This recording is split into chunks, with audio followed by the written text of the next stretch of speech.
This channel does not promote any violent, harmful, or illegal activities. All content provided by this channel is meant for an education purpose only.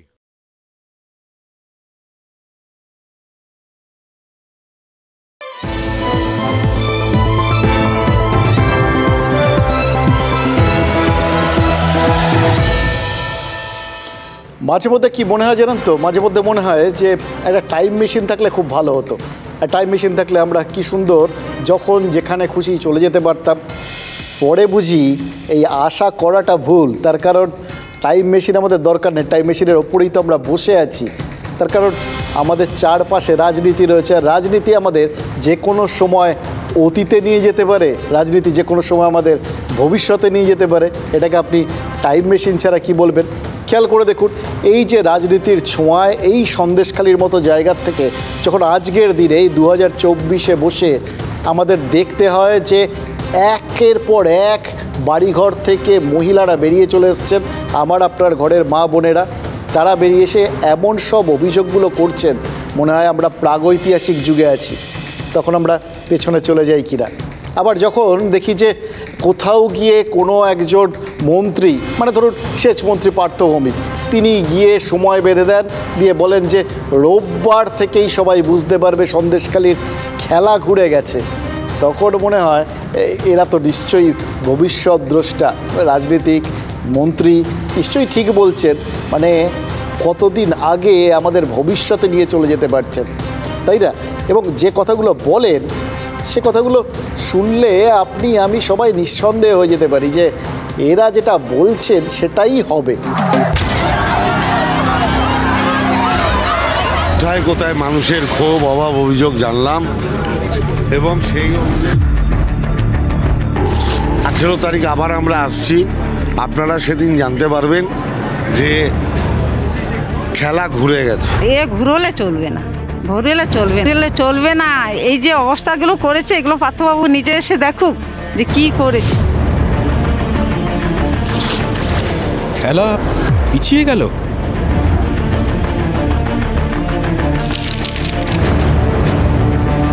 খেলা হবে তো বটে, কিন্তু তৃণমূল খেলা ঘোরানোর আগেই তো মনে হচ্ছে খেলাটা ঘুরে গেছে। মানে তৃণমূল তারা একটা কাউন্টার অ্যাটাকে গেছিল, একটা ডিনাইয়াল মোডে চলে যাচ্ছিল, যেখান থেকে তারা যাবতীয় অভিযোগ সব উড়িয়ে দিচ্ছিল।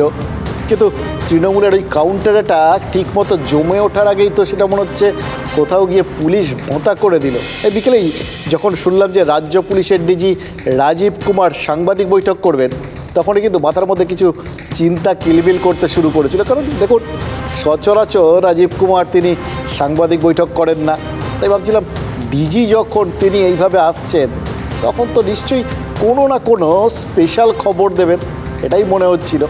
এবার খবরটা ডিজি দিলেন না ঠিকই, কিন্তু দেখলাম আমাদের ধারণাটা খুব ভুল না। তার আগের ঘটনা প্রবাহ ভাবছিলাম, এই যখন শুনছিলাম যে তার আগেই সুপার ঘোষণা করেছিলেন যে কোথাও গিয়ে ওই উত্তম সর্দার যিনি গ্রেফতার হয়ে রয়েছেন, তার বিরুদ্ধে অভিযোগ ছিল, তার যিনি বস অর্থাৎ শিবু হাজরা, তার বিরুদ্ধেও গণধর্ষণের মতো একটা গুরুতর অভিযোগে মামলা রুজু করা হয়েছে। তখনই কিন্তু মনে হচ্ছিল কিছু তো হতে পারে, কারণ এই টাইম মেশিনের মতো এই টাইম এবং স্পেস, এই দুটো জিনিসটা খুব ইম্পর্টেন্ট এই সমস্ত ক্ষেত্রে।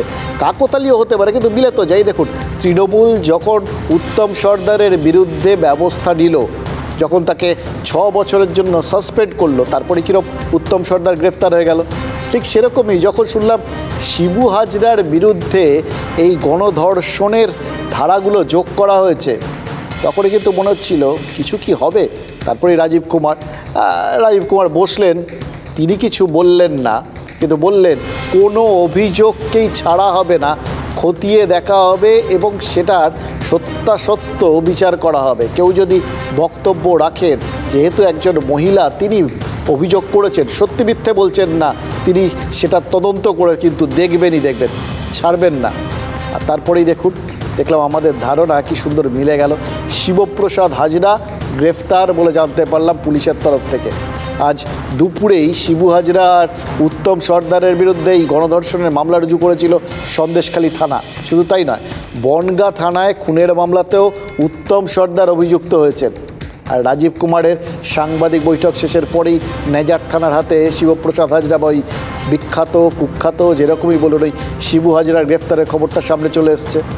এই জায়গার থেকেই মনে হচ্ছিল সমস্ত বিষয়গুলো কোথাও গিয়ে কি ইন্টার রিলেটেড। দেখুন দুজনই হারাধনের 3 ছেলে, সন্দেশখালীর তো 3 ছেলে ছিল, একজন এখনও অধরা, কিন্তু দুজন শিবু হাজরা উত্তম সর্দার এখন তারা তো পুলিশের কবজায়। তৃণমূলের কি তাতে খেলা ঘোরাতে সুবিধা হবে নাকি যেদিকে খেলা ঘোরানোর কথা ভেবেছিল তৃণমূল খেলাটা সেদিকে না ঘুরে অন্যদিকে ঘুরে যাবে? শিবু হাজরার গ্রেফতারির খবর পেতেই কিন্তু সন্দেশখালী প্রায় উৎসবের চেহারা নিয়েছে। তাদের মাথাতেই নেই উত্তম সর্দার গ্রেফতার হওয়ার পরেও কিন্তু চটজলদি কোনোভাবে জামিন পেয়ে গেছিলেন, যদিও তারপরে পরক্ষণে আবার পুলিশ তাকে ধরে নিয়েছিল। এবং সত্যি কথা বলতে কি এই স্বতঃস্ফূর্ত উৎসবটা না নর্মালি কী হয়, রিপোর্টার যান তিনি প্রশ্ন করেন, আমাদের রিপোর্টার কাছে কোনো প্রশ্নই করতে হয়নি, তার আগেই সাধারণ মানুষ নিজের থেকে বলছেন আজ তারা নিশ্চিন্তে ঘুমোবেন। কেউ বলছেন তার দোকানে আজ সবার জন্য চা ফ্রি, এক টোটো চালক বলেছেন আজ কারোর কাছ থেকে ভাড়া নেবেন না। ভাবুন তো, দিন আনি দিন খাই মানুষগুলো আজকে এই এত বড়, তাদের কাছে এটা বিরাট বড় স্যাক্রিফাইস। এটা কেন করছেন? শিবু হাজরা গ্রেফতার হয়েছে বলে। একজন গ্রেফতার হতে এত আনন্দ, সন্দেশখালীর মুখ চেয়ে এরপর পুলিশ যদি সন্দেশখালীর আসল বাঘ শেখ শাহজাহানকে খাঁচাবন্দি করে তাহলে তখন কি হবে আন্দাজ করতে পারছেন? শিবপ্রসাদ হাজরা গ্রেপ্তার হয়েছে, কি বলবেন? খুশি আপনারা? ভালো আছে, হ্যাঁ খুশি। ফ্রি চা চলছে আজকে সবাই ফ্রি চা, মানে বিনামূল্যে চা খাওয়াবেন? হ্যাঁ, ফ্রি চা। ফ্রি চা, হ্যাঁ কেন আমার তো 40,000 টাকা নিয়েছে আমার কাছ থেকে, আমার এই ডকুমেন্টস দেখেন না, এই সব পেপারসপত্র, মানে টোটো দেবে বলে কিন্তু দেয়নি আমাকে। টোটো দেবে বলে টাকা দেয়নি? হ্যাঁ, এই সব 42 জনের পেপারসপত্র আছে আমার। টোটো দেবে বলেছিল সুশান্ত সরকার ওরফে উত্তম সর্দার। ওই অ্যারেস্ট হয়েছে মানে সারা জীবন যদি জেলে থাকে না বেঁচে যাবো, আর ওর নামে এবারে যেখানে মানসিক করে এসেছি সব শোধ করে আসবো, এমন শাস্তি পুনরায় যেন না আর বেঁচে ফিরে আসে। বন্ধ করবো, বাজি ফাটাবো, মা বন্ধু নিয়ে কালকে মিষ্টি মুখ করবো পাড়ায়। আমরা নতুন করে জীবন ফিরে পেয়েছি, এর মতন আর শান্তি তো নেই। এবার মিষ্টি মুখ মানে এখানে সব কিছু হবে। উত্তম বাবুর কাছে 2400 টাকা। 3100 টাকা কার কাছে? শিবু বাবুর কাছে। এই আলু সবজি ঝিঙ্গা পটল কিনেছিলেন, এই ঝিঙ্গে পটল আলু সবজি ভেন্ডি মটরশুঁটি নিয়ে গেছিলেন, তার টাকা দেননি? না। দেখুন একটা জায়গায় তাহলে তো এটা দাঁড়ালো, নেতারা যতই ডিনাইয়াল মোডে থাকুন মানুষের যে প্রেশার সেটার সামনে কোথাও না কোথাও গিয়ে কাউকে না কাউকে মাথা নত করতে হয়। এবং সত্যি কথা বলতে কি সাম্প্রতিককালে কিন্তু ক্রমাগত প্রেশার তৈরি হচ্ছিল এই সন্দেশখালীর ওপর। আমরা দেখেছিলাম যে সুকান্ত মজুমদার বিজেপির রাজ্য সভাপতি তিনি ওখানে গিয়ে যখন পুলিশ তাকে বাধা দিয়েছিল, পুলিশ যাকে কাউকে ওই অঞ্চলে ঢুকতে দিচ্ছিল না, 4-5টায় তারা 144 ধারা জারি করে রেখে দিয়েছিল। আজকেও ডিজি বলেছেন যে ওই অঞ্চলগুলোতে বিভিন্ন রকম প্রচার হচ্ছিল, ওখানে সাম্প্রদায়িক কিছু বিষয়কে উস্কানি দেওয়া হচ্ছিল, সেই জন্যেই তারা ওখানে কাউকে ঢুকতে দিতে চাইছিলেন না। নইলে এবার তারা সমস্ত বিষয়টা বিচার করে আস্তে আস্তে 144 ধারা ওখান থেকে সরাবেন। কিন্তু দেখা তো গেছে, বিশেষ করে সুকান্ত মজুমদার যেদিন গেছিলেন সেদিন কিন্তু তিনি একটা বার্তা দিতে পেরেছিলেন, একটা প্রেশার তৈরি করতে পেরেছিলেন। পুলিশের সঙ্গে তার ধস্তাধস্তি বা সামনের দরজা দিয়ে অন্যদের বার করে পেছনের দরজা দিয়ে তার বেরিয়ে যাওয়ার মধ্যে সব কিছুর মধ্যে নাটকীয়তা যেরকম ছিল সেরকম একটা প্রেশার তৈরির খেলাও ছিল।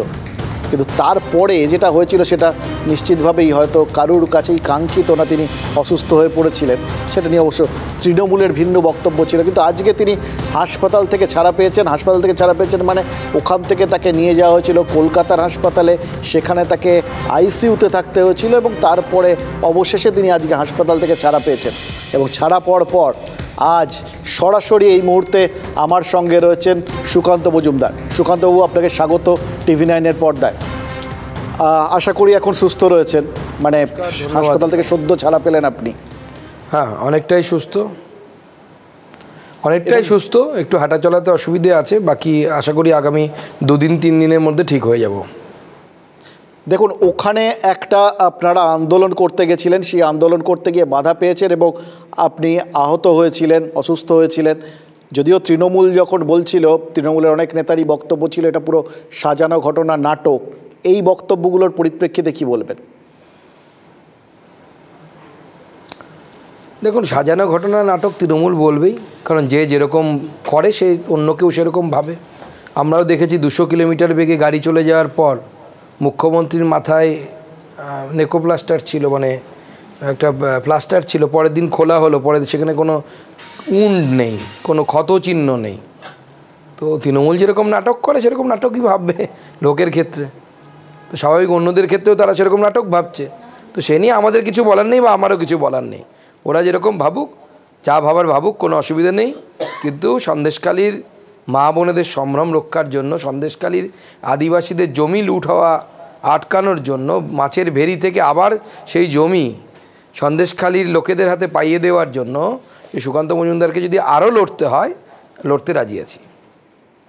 যে আন্দোলনটা আপনারা করছিলেন এবং পাশাপাশি ওখানকার মা বোনেরা যেটা করছিলেন, বেরিয়ে এসেছিলেন এবং একটা প্রেশার তৈরি হয়েছিল, সেই জায়গার থেকে সাজানো ঘটনা বলেছিলেন, একটা ডিনাইল মোডে চলে গেছিলেন শাসক দল, কিন্তু তারপরেও আলটিমেটলি আজকে শিবু হাজরা গ্রেফতার হলেন।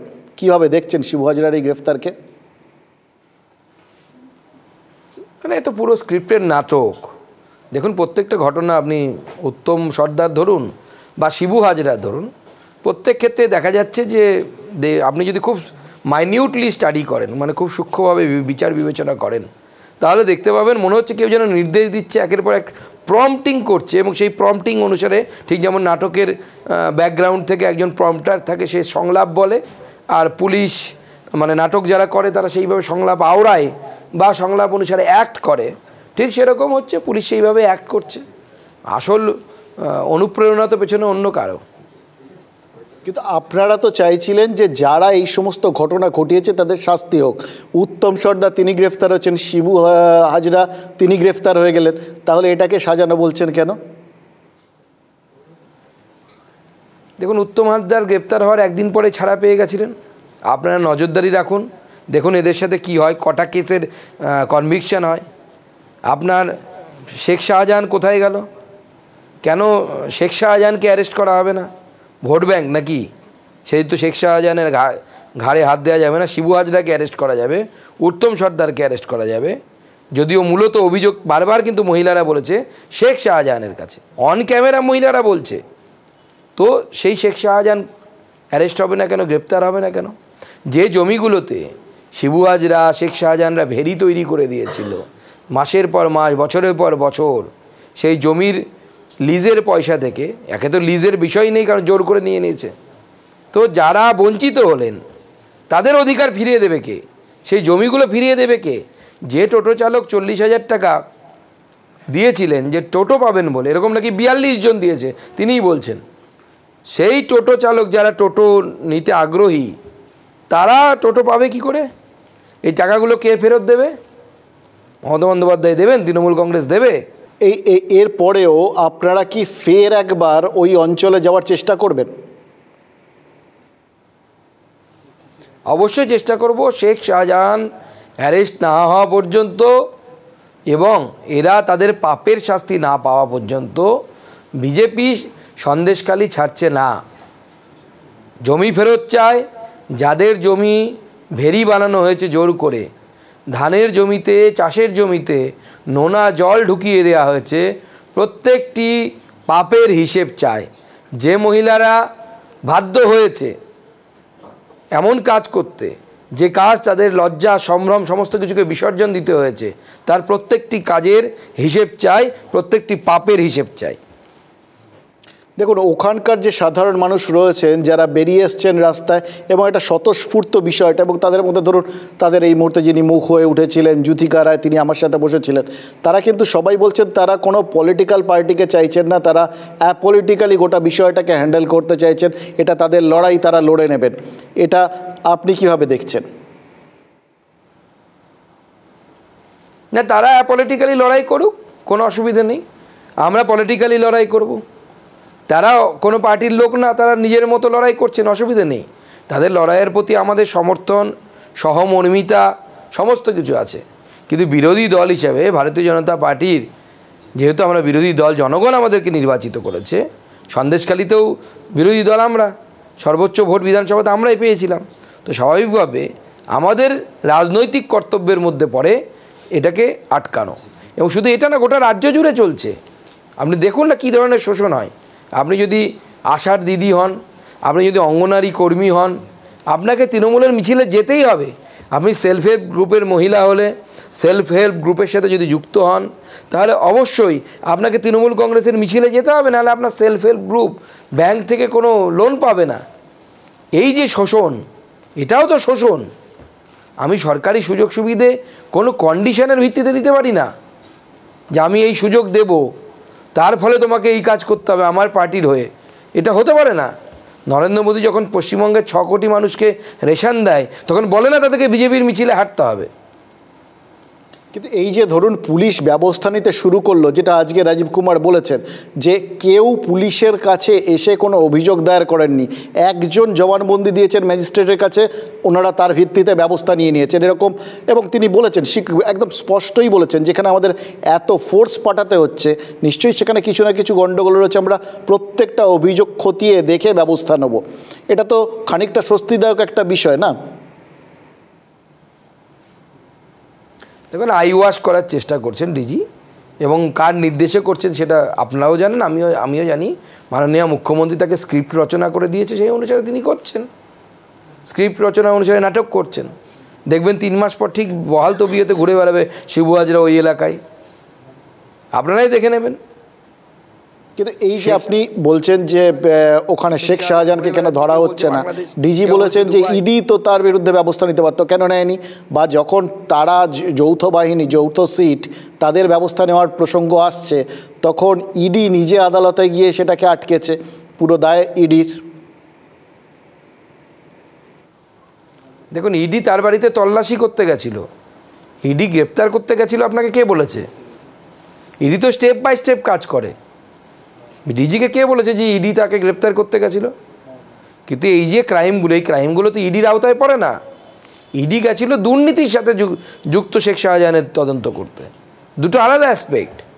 কিন্তু এই যে শেখ শাহজাহানের বেতাজ বাদশাগিরি এবং দিনের পর দিন মহিলাদের যৌন শোষণ, আজকে তো পশ্চিমবঙ্গ পুলিশ কত কিছুতে সুও মোটো কেস করে দেয়। কে মুখ্যমন্ত্রীর বিরুদ্ধে ফেসবুকে কিছু লিখলেও সঙ্গে সঙ্গে তো পুলিশ দৌড়তে থাকে সেখানে তো অপেক্ষা করে না কেউ এসে ম্যাজিস্ট্রেটের কাছে জবানবন্দি দিয়েছে কিনা।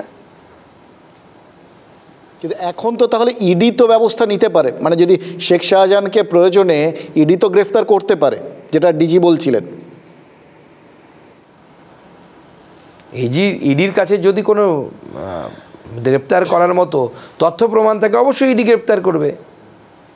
কিন্তু তার আগে পুলিশ কেন সেদিন ভিড় কন্ট্রোল করতে পারলো না 5 তারিখে, তা ডিজিকে উত্তর দিতে বলুন। আপনাদের পরবর্তী পদক্ষেপ কি হতে চলেছে, কে উত্তর দিতে বলুন, কেন পুলিশের উপস্থিতিতে ইডির উপর হামলা হলো। আপনাদের পরবর্তী পদক্ষেপ কীভাবে পরবর্তী আন্দোলন? আপনি তো একটু এখন 2 দিন একটু নিশ্চয়ই আপনার শরীর স্বাস্থ্যের দিকে ভাবতে হবে, কিন্তু তারপর কীভাবে কী চিন্তা ভাবনা করেছেন? দেখুন, আমরা পরবর্তী ক্ষেত্রে এই সন্দেশখালী যাব, সন্দেশখালী গিয়ে সন্দেশখালীর মানুষের সাথে কথা বলবো এবং আগামী দিনে আন্দোলনের রূপরেখা আপনাদেরকে জানিয়ে দেব। আন্দোলন চলবে যতক্ষণ না পর্যন্ত শেখ শাহজাহানের মতো দুঃশাসনরা ঠিক কুরুক্ষেত্রের যুদ্ধে যেভাবে তাদের পাপের শাস্তি পেয়েছিল, যতক্ষণ না পর্যন্ত সেই পাপের শাস্তি পাচ্ছে, ততক্ষণ পর্যন্ত এই দুঃশাসনদের বিরুদ্ধে আমাদের লড়াই চলছে এবং চলবে। আপনাকে অনেক ধন্যবাদ সুকান্তবাবু আমাদের সঙ্গে সময় দেওয়ার জন্য। দেখুন, এই রকম একটা পরিস্থিতি, রাজনীতির জায়গায় রাজনীতি তার মতো করে চলবে, এটা আমরা বুঝতে পারছি, কিন্তু আজকে বোধহয় সাধারণ মানুষের জন্য একটা ওখানকার মানুষজনের মধ্যে তারা কিন্তু রাজনীতির বাইরে দাঁড়িয়ে নিজেদের লড়াইয়ের একটা সার্থকতা খুঁজে পাচ্ছেন। অথচ দেখুন, বারাসাত রেঞ্জের ডিআইজি সুমিত কুমার কদিন আগেই কিন্তু বলছিলেন যে তারা শ্লীলতাহানির অভিযোগের কোনো সত্যতা খুঁজে পাননি, ভবিষ্যতে সত্যতা প্রমাণিত হলে যথাযথ ব্যবস্থা নেবেন। তার মানে এখন অন্তত পুলিশ তদন্ত করার মতো কিছু না কিছু ক্লু পেয়েছে। কথা হচ্ছে, পুলিশ যেদিন শিবু উত্তমের বিরুদ্ধে গণধর্ষণের চেষ্টার মামলাটা শুরু করলো, সেদিনই কিন্তু সুমিত কুমারকে ডিআইজি বারাসাতের পোস্ট থেকে সরিয়ে দেওয়া হলো। সুমিত কুমার ডিআইজি সিকিউরিটির পোস্টে বদলি হলেন। নিঃসন্দেহে ভালো পোস্টিং, কিন্তু প্রশ্ন হচ্ছে সন্দেশখালির তদন্ত থেকে সুমিত কুমারকে সরিয়ে দেওয়া হলো কেন? তার জায়গায় যিনি এসছেন ভাস্কর মুখার্জি, তার অবশ্য ক্রেডেন্সিয়াল আছে, তার বায়োডাটা বেশ এই সমস্ত ক্ষেত্রে সম্ভ্রম জাগানোর মতো আর কি। কামধুনির নারী নির্যাতনের ঘটনা বা তার জেরে শুরু হওয়া লাগাতার যে আন্দোলন, যেটা একটা সময় এই প্রশ্নগুলোই নতুন করে বাংলার বুকে তুলে দিয়েছিল, এই টাইম মেশিনে ফিরে যাওয়া আর কি, সেই প্রশ্নগুলোই আবার সন্দেশখালিতে উঠেছে। সেই আন্দোলনটাকে কিন্তু কড়া হাতে সামলে দিয়েছিলেন ভাস্কর বাবু। দীর্ঘদিন কামধুনির গ্রামে পড়েছিলেন, ফলে প্রশাসনের তরফে অনেক ভেবে চিনতে তার বায়োডাটা বিচার করেই সম্ভবত তাকে দায়িত্ব দেওয়া হয়েছে এই আন্দোলনটা সামলানোর। দেখুন, তিনি ওখানকার পরিস্থিতি সাফল্যের সঙ্গে, কামধুনির পরিস্থিতি সাফল্যের সঙ্গে কিছুদিনের মধ্যেই ঠান্ডা করে দিয়েছিলেন। সন্দেশখালির ঘটনাও তো সেই নারী নির্যাতন আর লাগাতার আন্দোলনে। তাই পুরনো অভিজ্ঞতাকে কাজে লাগাতেই কি ভাস্করকে নতুন দায়িত্বে আনা হলো? চাপ তৈরি না হলে কি এই রদবদলের নির্দেশ জারি হতো? ম্যাজিস্ট্রেটের কাছে গোপন জবানবন্দি দিয়েছিলেন সন্দেশখালির এক মহিলা। তিনি অভিযোগ করেছিলেন তাকে গণধর্ষণ করেছে শিবু উত্তমের বাহিনী। আচ্ছা, পুলিশ তদন্ত শুরু করার পর কি ওই মন গড়া তত্ত্ব, সাজানো ঘটনা, এইসব তকমাগুলো টিকবে?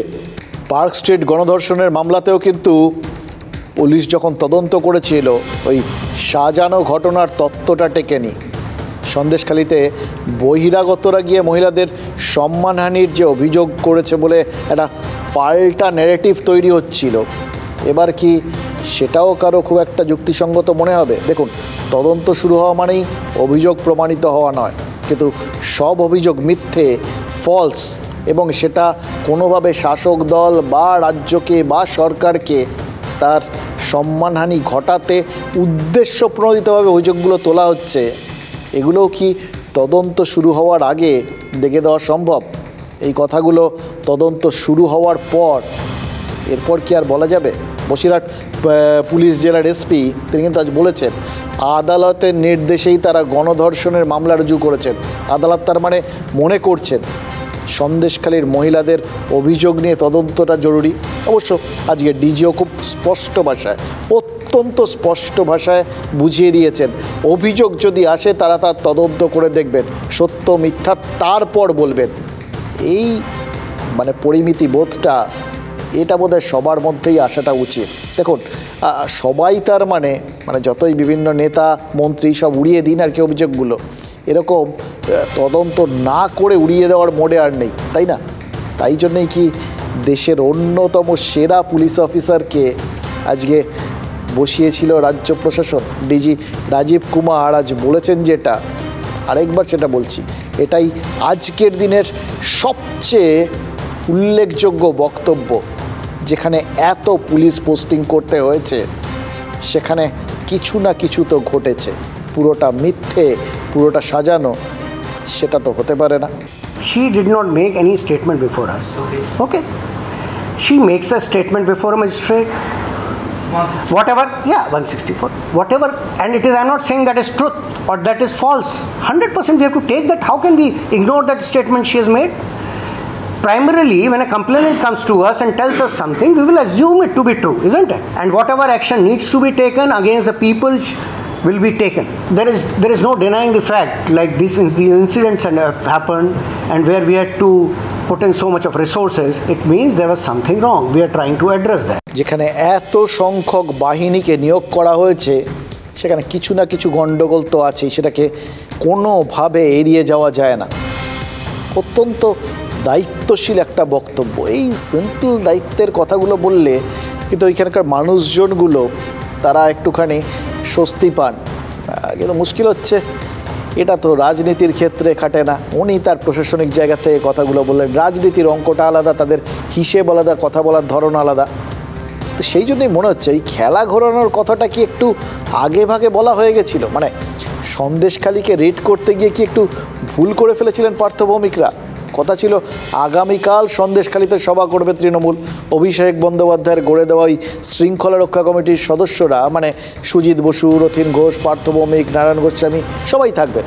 কিন্তু এখন তো শোনা যাচ্ছে সবাই নয়, কাল নেজাটে যাবেন পার্থ ভৌমিক এবং সুজিত বসু, সেখানে একটা সভা হবে।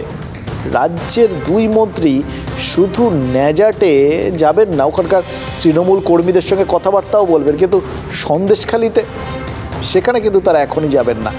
সেখানে সভা হবে 3রা মার্চ, মানে খেলা যেটা হবে বা খেলা ঘুরবে, যে খেলা ঘুরবে বলে পার্থভৌমিক বলেছিলেন, সেটার দিনটা তাহলে কি 3রা মার্চ ঠিক হলো? এবার সেটা যদি হয় তাহলে তো প্রশ্ন হচ্ছে কেন দিনটা পিছিয়ে গেল খেলা ঘোরানোর? কারণটা একটু আমরা না হয় খুঁজে দেখি। দেখুন, ডিজি বলেছেন যে কোনো কিছু শুনলে তার সত্যাসত্য যাচাই তো করতেই হবে, সেটাকে উড়িয়ে দেওয়া চলবে না তদন্ত না করে। আমরাও একটু খোঁজ খবর করে বোঝার চেষ্টা করছি।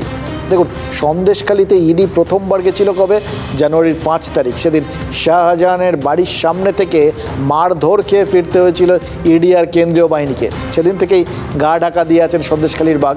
এবার শাহজাহান গা ঢাকা দেওয়ার দিন 3 পর থেকে, মানে 8ই জানুয়ারির পর থেকে সন্দেশখালিতে আন্দোলন শুরু হয়। ক্রমশ সেই আন্দোলন দানা বাঁধতে থাকে এবং আন্দোলনের সামনের সারিতে চলে আসেন সন্দেশখালির মহিলারা। গত মাসখানেক ধরে সেই আন্দোলন সবার নজরে রয়েছে। এর মধ্যে গত পরশু, মানে বৃহস্পতিবার, তৃণমূলের অরূপ বিশ্বাস, ব্রাত্য বসু, চন্দ্রিমা ভট্টাচার্যরা বলে দিয়েছিলেন যে সন্দেশখালির ঘটনা সাজানো ঘটনা। আর আজ কুণাল ঘোষ অভিযোগ করেছেন সব অভিযোগ নাকি মন গড়া। তখন অবশ্য গ্রেফতার হননি শিবু।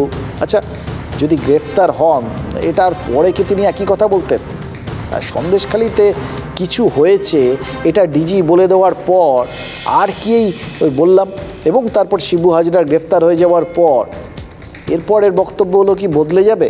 বা যদি এই বক্তব্যই কেউ একদম স্টিক করেই থাকেন, ভদ্রলোকের এক কথা তো, কিন্তু সেক্ষেত্রে এই কথাগুলো কোথাও মানে বুমেরাং খেলা হয়ে যাবে না তো? মুখ ঢাকা দিয়ে তারা অনেকগুলো কথা বলছেন। এই যে সাজানো ঘটনা, এটাও আমরা মাননীয় রাজ্যপালকে বলেছি যে পুরোটাই প্রি প্ল্যান এবং পুরোটাই বিজেপি এবং সিপিএম একসঙ্গে হাতে হাত মিলিয়ে করছে। লাগাতার নারী নির্যাতন, শিশুকে তুলে এনে ছুঁড়ে ফেলে দেয়া, এগুলো আতঙ্ক তৈরির জন্য কুৎসিততম অভিযোগগুলোকে, মন গড়া কাহিনীগুলোকে এলাকায় ছড়িয়ে দেওয়া হচ্ছে। দেখুন, অভিযোগের সত্যতা প্রমাণের দায় তদন্তকারীদের, এক্ষেত্রে পুলিশের। সন্দেশখালিতে মহিলাদের সম্মানহানি হয়েছে কি হয়নি সেটাও খুঁজে দেখার দায়িত্ব এই পুলিশেরই। পুলিশ তদন্ত শুরু করেছে এবং সবথেকে বড় কথা, ডিজি আশ্বস্ত করেছেন যে মুহূর্তে ম্যাজিস্ট্রেট এই গণধর্ষণের মামলা রুজু করতে বলেছেন পুলিশ করেছে। তার মানে সাধারণ মানুষ বলা মাত্রেই সেই কথা অন্ধের মতো বিশ্বাস করেনি পুলিশ, তারা অপেক্ষা করেছে।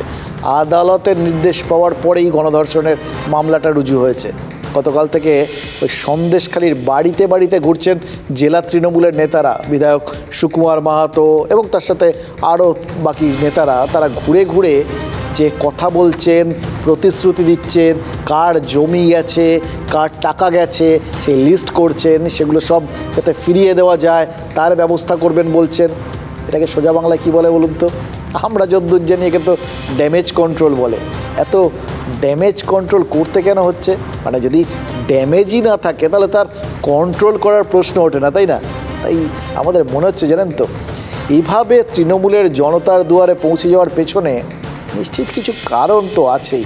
পার্থভৌমিক সন্দেশখালিতে দাঁড়িয়ে বলেছিলেন ভেরি লিজ বাবদ কোনো টাকা যদি শাহজাহান বাহিনীর কাছে বকেয়া থাকে তাহলে সেই টাকা তৃণমূল মিটিয়ে দেবে। তার যদি শাহজাহানের ওই দেওয়া টাকা তৃণমূল মেটায় তাহলে তো তারাও কোথাও স্বীকার করে নিচ্ছে যে শাহজাহান টাকাটা নিয়েছিলেন।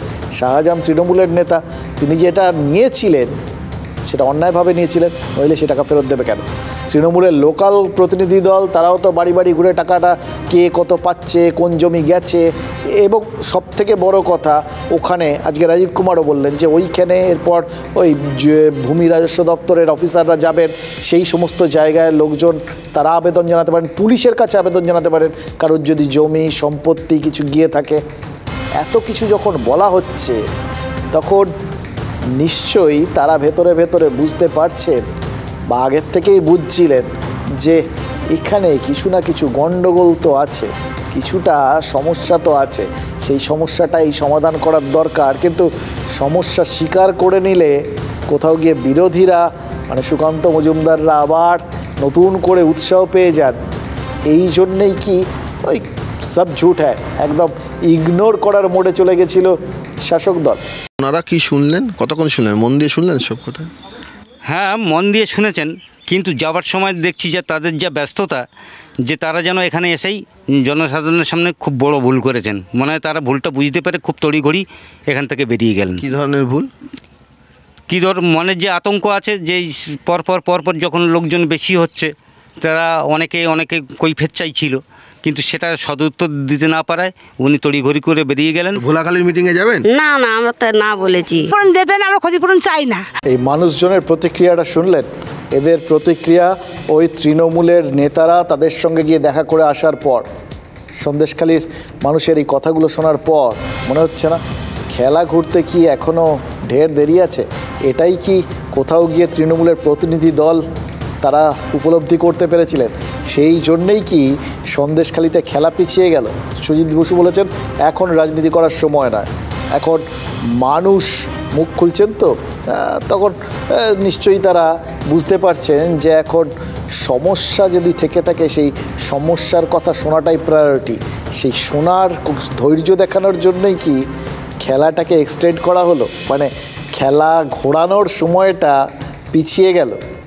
3 বছর উত্তম সর্দার লিস্ট টাকা দেয়নি, আমাদের কাছে রিপোর্ট আছে, আগেও ছিল। আমরা সঙ্গে বসেছিলাম, আমরা উত্তম সর্দারকে নির্দেশ দেওয়া হয়েছিল যে লিস্ট টাকা ফেরত দেওয়ার জন্য। সেটা কতদিন আগে?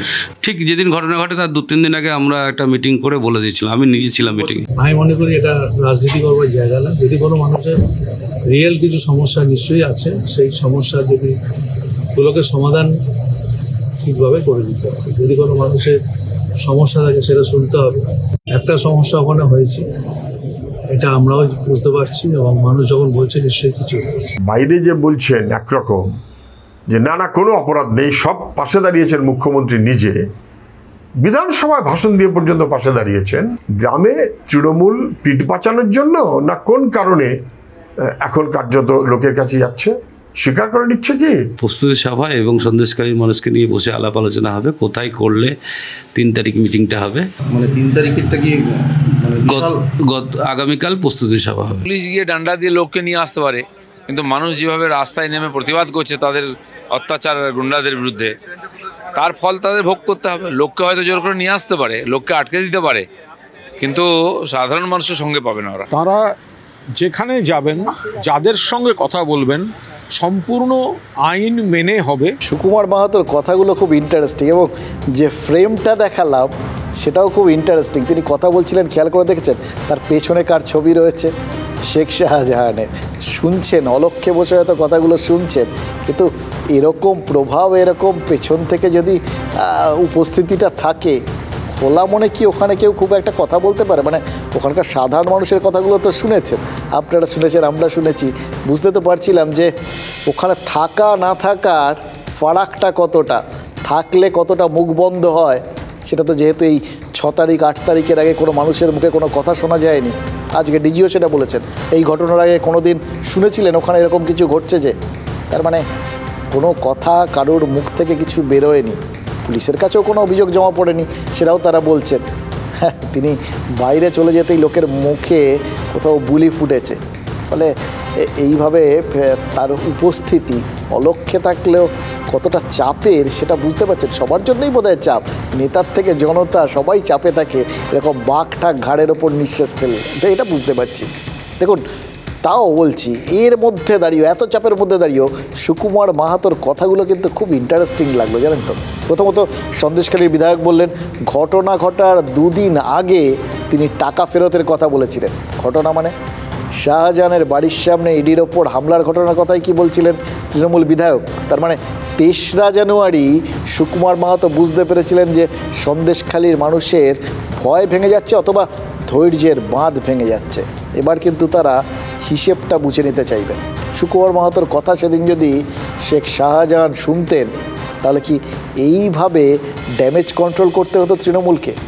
খেলাটা দেখুন আলটিমেটলি ঘুরেছে নাকি ঘুরছে না, কোন দিকে ঘুরছে, এসব নিয়ে ধোঁয়াশা যখন কাটছে না, তখন বরঞ্চ আরও কিছু কথা বলেই ফেলি, যে কথাগুলো আজ না বললেই নয়।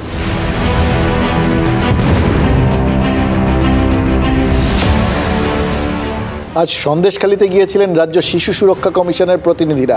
গত 9 ফেব্রুয়ারি ওই দুষ্কৃতীরা এক 6-7 মাসের শিশুকে মায়ের কোল থেকে কেড়ে নিয়ে মাটিতে আছাড় মেরেছেন, ফেলে দিয়েছেন, এ সমস্ত অভিযোগ উঠেছিল সেই সময়। সেই মায়ের অভিযোগ আমরা সবাইকে শুনিয়েছিলাম। আর গতকাল এই বিষয়ে খোঁজখবর নিতে শুরু করেছিল জাতীয় শিশু সুরক্ষা কমিশন। উত্তর 24 পরগনার জেলা শাসককে তদন্তের নির্দেশও দিয়েছে ন্যাশনাল চাইল্ড রাইটস কমিশন। আর ঠিক তার পরের দিন সন্দেশখালীতে রাজ্যের শিশু সুরক্ষা কমিশন যাওয়ায় প্রশ্নটা কিন্তু উঠেই গেল, তাহলে আবার কি সেই কমিশন বনাম কমিশন শুরু হলো? কয়েক মাস আগে ওই মালদার গাজলে সেখানেও কিন্তু এই নাবালিকা নির্যাতনের অভিযোগ সেটা খতিয়ে দেখতে এসেছিল জাতীয় শিশু সুরক্ষা কমিশন। কমিশনের চেয়ারপারসন প্রিয়াঙ্ক কানুনগো অভিযোগ করেছিলেন যে রাজ্য প্রশাসন চূড়ান্ত অসহযোগিতা করেছে। জাতীয় শিশু সুরক্ষা কমিশন সেখানে ওই গাজলে পৌঁছানোর ঠিক আগে ঠিক এই সন্দেশখালীর মতোই সেখানে পৌঁছে গেছিলেন রাজ্য শিশু সুরক্ষা কমিশনের প্রতিনিধিরা। অত্যন্ত তৎপর তারা, এটা বুঝতে পারছি। আচ্ছা, তাহলে গাজল আর সন্দেশখালীতে কি একই চিত্রনাট্য ফলো করা হচ্ছে?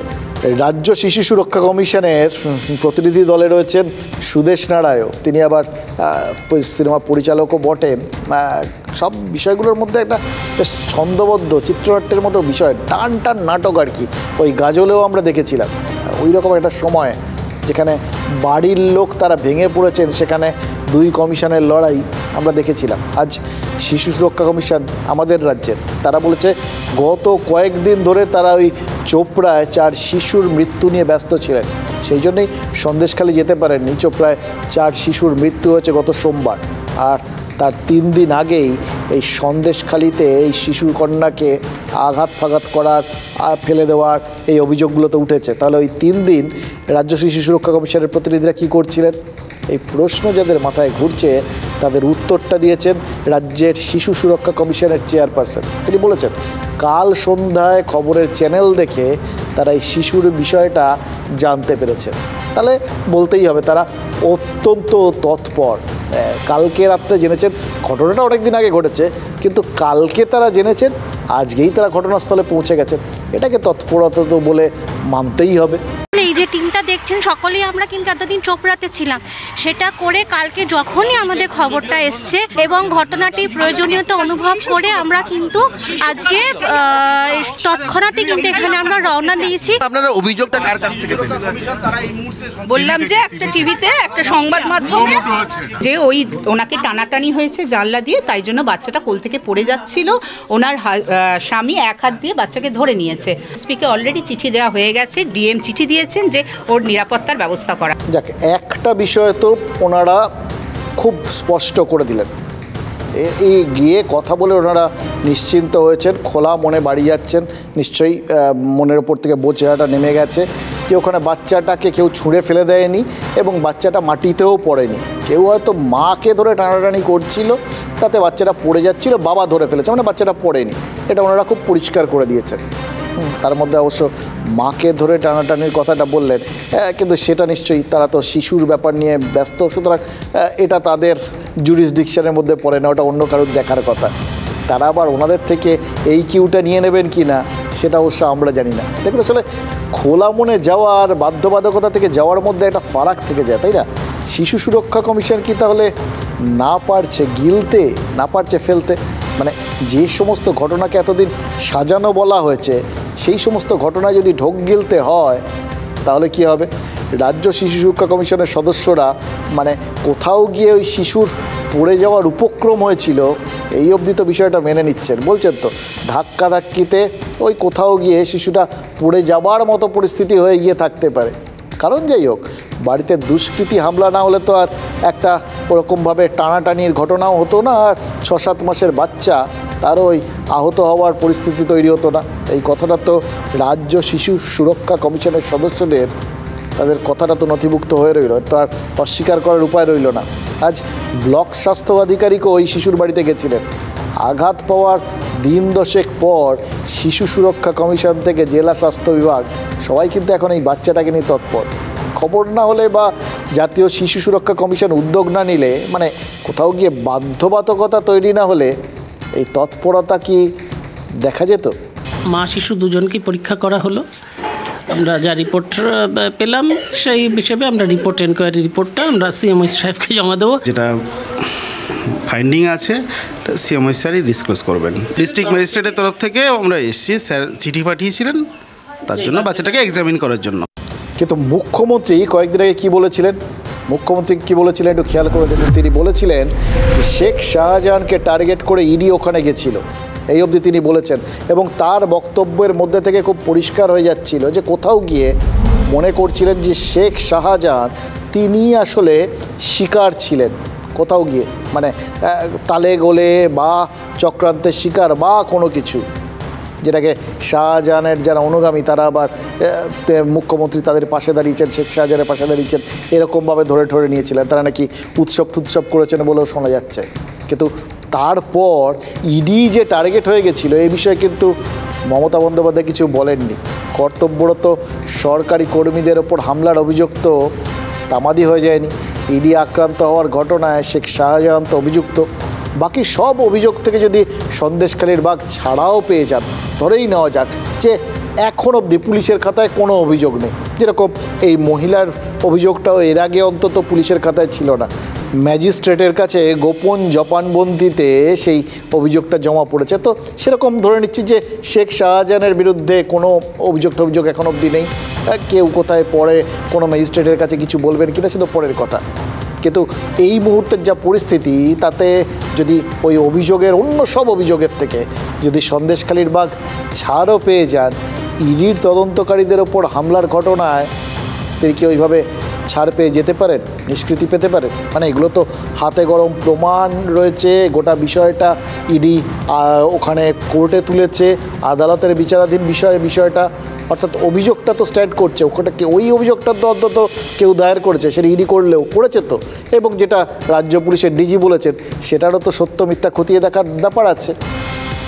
সেই জন্যই ভাবছি যে কোথাও গিয়ে শেখ শাহজাহানের ব্যাপারটায় পুলিশ কি এখন উদ্যোগী হতে পারবে না? মানে পুলিশ অবশ্য আদালতের কথা বলেছেন এবং গোটা দায়টা সেখানে চাপিয়ে দিয়েছেন ইডির ওপরে। এবার সবটাই যদি ইডির থাকে তাহলে পুলিশকে দায়ভার থেকে মুক্ত করছে কে, ইডি না আদালত? There is a case which is done by ED. Right. Okay. Have they arrested him? Now second, the case which was registered by us, it has been stopped, the investigation has been stopped by, they have gone and they have got it stopped. শ্রীকৃষ্ণের তো অসংখ্য নাম ছিল শুনেছি, এই শেখ শাহজাহানের মানে প্রায় সেরকমই, ওখানে যেরকম বলা হতো অষ্টোত্তর শতনাম, সেরকম শেখ শাহজাহানের কত নাম বলুন তো, কত উপাধি একজন পেতে পারেন। এমনিতে শাহজাহান নামে আমরা সম্রাট ছিল, সে বাদশাহ ছিল, সেরকম ধরতে পারেন। এখানে তো বাদশাহ থেকে গুরুদেব থেকে বাঘ, খেতাবের তো সীমা পরিসীমা নেই। যদি ভিজিটিং কার্ড এগুলো সব লিখতে যান, একটা ভিজিটিং কার্ডে পৌঁছবে না, একটা আস্ত বই লিখতে হবে। তো যাই হোক, আজকের দিনটা ওই বলছিলাম না, খুব ঘটনা মানে প্রবণ দিন, কতগুলো ঘটনা ঘটে গেল বলুন তো। মানে আজকের দিনেই কোথাও গিয়ে শিবু হাজরার বিরুদ্ধে এই গণধর্ষণের ধারাটা যোগ হয়ে গেল, আজকেই তিনি গ্রেফতার হয়ে গেলেন, আজকেই রাজ্য পুলিশের ডিজি তিনি সবার সামনে চলে এসে গোটা পরিস্থিতিটা ব্যাখ্যা করে দিলেন, পুলিশ কীভাবে তৎপর হয়েছে সেটার ব্যাখ্যা দিলেন, এবং আজকেই আগাম জামিনের আবেদন নিয়ে ফের আদালতের দ্বারস্থ হলেন শেখ শাহজাহান। তিনি এমন একটা দিন, আরও একজন আজকে জামিন চেয়ে কোর্টে গেছেন, জানেন তো, জ্যোতিপ্রিয় মল্লিক। আচ্ছা, আদালতে মানে গেলেন আজকের দিনটা, মানে কোথাও গিয়ে ধরুন আগের যে ঘটনাগুলো শেখ শাহজাহানের ক্ষেত্রে, এগুলোর সঙ্গে কোথাও যদি যোগসূত্র খোঁজেন, যে কোথাও গিয়ে শিবু হাজরার বিরুদ্ধে এরকম ধারা যোগ হচ্ছে, কোথাও গিয়ে শিবু হাজরা গ্রেফতার হয়ে যাচ্ছেন, ন্যাচারালি তাকে ঘিরেও তাকে ধরার জন্য হয়তো প্রেশার বাড়বে, এগুলো হতে পারে। এটা ধরে না হয় তিনি এই ঘটনা প্রবাহের ক্ষেত্রেই তিনি না হয় যে কোথাও গিয়ে আগাম জামিনের আবেদনটা করলেন। জ্যোতিপ্রিয় মল্লিক আজকের দিনেই তার জামিনের আবেদন করার মধ্যে কোনো সিগনিফিকেন্স আছে, তাৎপর্য আছে নাকি? খেয়াল করে দেখুন, এক্ষেত্রেও ঘটনার একটা যোগসূত্র থাকতেই পারে। এটা অন্য ঘটনা, জ্যোতিপ্রিয় মল্লিকের কালকেই মন্ত্রিত্বটা চলে গেছে, তার মানে তিনি কি আর এখন, এমনিতে তিনি এখন তার মানে প্রাক্তন মন্ত্রী, এবার সিটিং মন্ত্রী আর প্রাক্তন মন্ত্রী এই দুয়ের মধ্যে কী তফাৎ হতে পারে? মানে একটা হতে পারে যে তিনি আগে প্রভাবশালী ছিলেন, তার গায়ে তকমা ছিল, এখন তিনি আর প্রভাবশালী নন, তার গায়ে তকমা নেই। এবার নর্মাল সময় লোকজনের এটাতে খুব আপত্তি থাকতে পারে। মানে কার ভাল লাগে বলুন তো, আপনার তকমা চলে গেল, এই শেখ শাহজাহানের কি ভয় ভাল লাগছে যদি এখন তাকে এই বাঘ বা বাদশাহ বা গুরুদেব এত কিছু লোকে ভাবছে, এবার সেই সমস্ত সম্ভ্রমটাই যদি চলে যায় তার সম্পর্কে, তাহলে লোকে কি বলবে সেটা তো অবশ্যই শুনতেও পাচ্ছেন। এগুলো কি আর শেখ শাহজাহানের ভালো লাগছে? ঠিক সেরকমভাবেই কারোর মন্ত্রিত্ব চলে গেল, তিনি প্রভাবশালী ছিলেন, প্রভাব চলে গেল, ভাল লাগবে তার? কিছু কিছু ক্ষেত্রে বোধহয় ভালো লাগে, জানেন তো। মানে এক যাত্রায় পৃথক ফল কথাটা এই জন্যেই বলে। মানে ধরুন এখন এই সমস্ত যদি চলে ফলে যায় তাতে কি দাঁড়ায়? তার মানে জ্যোতিপ্রিয় মল্লিক এখন সাধারণ, সত্যি কি সাধারণ? কিন্তু সত্যি মিথ্যে সে তো ওই ডিজি বলে দিয়েছেন, সমস্ত কিছু তদন্ত করে খতিয়ে দেখে তারপর সিদ্ধান্তে পৌঁছতে হবে। কিন্তু খাতায় কলমে সাধারণ ছাড়া তো কিছু নন। এমএলএ এখনও, কিন্তু দলেও আছেন এখনও, সেটা ঠিক আছে। এটা প্রভাব বাড়ানোর পক্ষে যথেষ্ট? হয়তো জ্যোতিপ্রিয় মল্লিকের মনে হচ্ছে যে এটা প্রভাব বিস্তার করার পক্ষে যথেষ্ট নয়, সেই জন্যেই কি আজকে তিনি কোথাও এই আবেদনটা করে বসলেন এই আগাম জামিনের। দেখুন, শাসক দল অবশ্য ওই কোথাও গিয়ে রবীন্দ্রনাথের সহজ পাঠটা অনুসরণ করেনি মন্ত্রিসভার থেকে, বা ধরুন সেই অর্থে জঙ্গল সাফ তারা করেছে কালকে শুক্রবার। এবার জ্যোতিপ্রিয় মল্লিককে বন দপ্তর থেকে মুক্ত করে যে দেওয়া হয়েছে, সেটাকে আপনারা তার মানে ওই রবীন্দ্রনাথের সহজ পাঠে ফিট করাতে পারছেন না। আসলে এটা রাজনীতির জটিল পাঠ। গ্রেফতারের 3.5 মাস পরে জ্যোতিপ্রিয় মল্লিককে সরানোর মানে হলো দল তাকে কোথাও গিয়ে এখন আর, এটা ভাবতে পারেন, আবার বলছি, এটা সাধারণ মানুষ ভাবতে পারে যে দল তাকে এখন আর মহিরুহ বলে মনে করছে না, আগাছা টাগাছার মতো বনকে কলুষমুক্ত করার একটা চেষ্টা হচ্ছে, নাকি আসলে দল তার পাশেই আছে এবং সযত্নে তার যাবতীয় যে সমস্যার জায়গাগুলো, সেই সমস্যাগুলো উৎপাটিত করছে, কি তার জামিন পাওয়ার পথে যে কাঁটাগুলো সেগুলোকে উপড়ে ফেলছে। মুখ্যমন্ত্রী আগেই কিন্তু জ্যোতিপ্রিয় মল্লিকের পাশে দাঁড়িয়েছেন, তার মানে তিনি বলে দেওয়া মানে কি দল পাশেই রয়েছে। ভোটের আগে অভিযুক্ত মন্ত্রীর পাশ থেকে সরে দাঁড়ালে এই দলীয় কর্মীদের কাছে বিরূপ বার্তা যাবে, আর দলের গায়ে দুর্নীতির কলঙ্কের ছাপটাও স্বীকার করে নেওয়া হবে। এটা কিন্তু তারা জানেন। মানে মমতা বন্দ্যোপাধ্যায়ের মতো পোড় খাওয়া রাজনীতিক এ সমস্ত ক্ষেত্রে কোনো ভুল করবেন বলে মনে হয় না। 3.5 মাস লেগে গেল। জিরো টলারেন্স তৃণমূল, পার্থ চ্যাটার্জির সময় 1 সপ্তাহ, জ্যোতিপ্রিয় মল্লিক জিরো টলারেন্স 3.5 মাস, অনুব্রত মণ্ডল জিরো টলারেন্স আজীবন, শেখ শাহজাহান, শিবু হাজরা জিরো টলারেন্স, 40 দিন পার হয়ে গেছে। প্রায় 3.5 মাস জেলে ছিল, আছে এখনও অবশ্য 3.5 মাস জেলে আছে। এতদিন পরে তাহলে শাসকের শুভবুদ্ধির উদয় হয়েছে। আসলে এটা ওদের পিসি ভাইপোর ইন্টারনাল লড়াই। ভাইপোর লোকেদের আরও গুরুত্ব বাড়ানোর জন্যই পিসিমা বাধ্য হয়েছেন এই সিদ্ধান্ত নিতে। এটা ভাইপোর চাপে হয়েছে। আচ্ছা, মন্ত্রী মানে কি দুর্নীতি?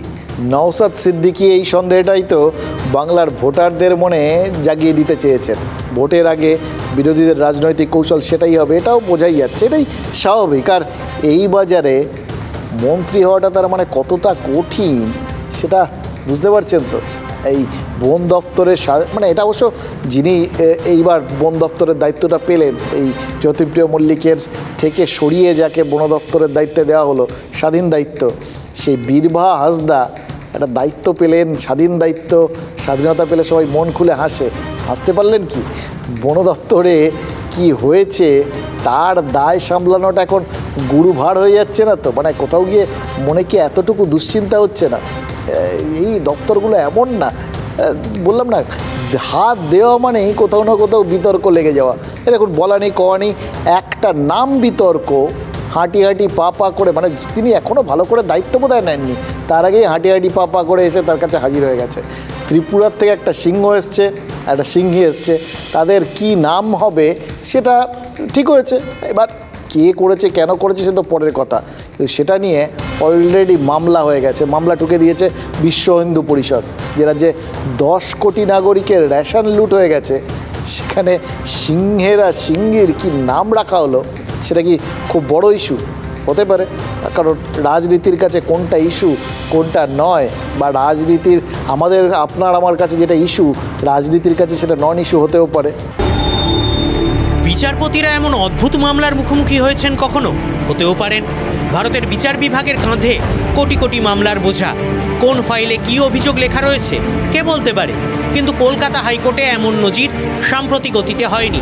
জলপাইগুড়ি সার্কিট বেঞ্চে মামলা ঠুকে দিয়েছে বিশ্ব হিন্দু পরিষদ। তাদের অভিযোগটা বেশ ইন্টারেস্টিং। ত্রিপুরা গভর্নমেন্টের কাছ থেকে 2টো লায়ন নিয়ে আসা হয়, বেঙ্গল গভর্নমেন্ট নিয়ে আসে। সেখানে আমাদের হিন্দু সনাতনী ধর্মের উপর আঘাত দিয়ে এবং হিন্দু সংস্কৃতিকে বিকৃতি করে উনি সীতা নাম রাখলেন কেন? আমাদের আপত্তি এটাই যে উনি যা খুশি রাখুক, হ্যাঁ, কিন্তু আমাদের সীতা নাম পশুর ক্ষেত্রে প্রযোজ্য নয়। ত্রিপুরার সিপাহীজলা জুওলজিক্যাল পার্ক থেকে একজোড়া সিংহী আনা হয়েছে বেঙ্গল সাফারি পার্কে। 12ই ফেব্রুয়ারি ত্রিপুরার অতিথিরা চেক ইন করেছেন। বিশ্ব হিন্দু পরিষদের অভিযোগ, সিংহীর নাম রাখা হয়েছে সীতা, সিংহের নাম আকবর। সীতা হিন্দু নারীত্বের অন্যতম আদর্শ। সেই নামে পশুর নামকরণ হিন্দু বিশ্বাসে আঘাত করেছে, তাই নাম বদল করতে হবে দাবি বিশ্ব হিন্দু পরিষদের। কামিং ইলেকশনের পূর্বে রাজ্য সরকারের কাছে আমরা জানান দিতে চাই, এভাবে হিন্দু ধর্ম হিন্দু সংস্কৃতিতে ভাসিয়ে দেবে আর হিন্দু সমাজ চুপ করে থাকবে, এটা হয় না। শুক্রবারই জ্যোতিপ্রিয় মল্লিককে সরানোর পর বন দপ্তরের স্বাধীন দায়িত্ব পেয়েছেন জঙ্গলমহলের মেয়ে বীরবাহা হাঁসদা। শুরুতেই এমন সমস্যার মুখোমুখি হতে হবে একথা কি তিনি দুঃস্বপ্নেও কল্পনা করেছিলেন? এখন পর্যন্ত নাম ফাইনাল হয়নি। আমরা সিএম ম্যাডামের কাছে পাঠিয়েছি, সিএম ম্যাডাম ফাইনাল নামটা দেবেন। যে ধরনের ওরা পলিটিক্সটা করছে, এটা নোংরামির একটা পলিটিক্স। বলছি যে আমরা এখনও পর্যন্ত নাম দিইনি এবং সিএম ম্যাডাম ফাইনাল করে জানাবেন। ত্রিপুরা থেকে আসা সিংহ ও সিংহীটির এ নিয়ে কি প্রতিক্রিয়া? তারা কি জানে তাদের নাম বিতর্কের কথা? তাদের নিজেদের নাম নিয়ে কি কোনো বক্তব্য রয়েছে?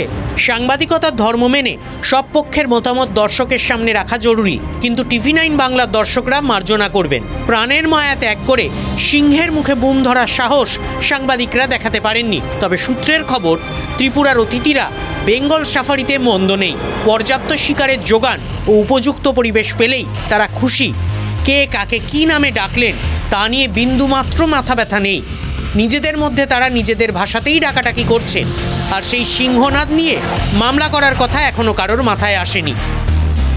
দেখুন, সত্যি কথা বলতে কি, যেরকম ওই সিংহ এবং সিংহীর কি নাম হলো তাই নিয়ে তাদের কোনো মাথা ব্যথা নেই, সাধারণ মানুষেরও কি এই নাম ঠাম নিয়ে বিশেষ মাথা ব্যথা থাকার কথা?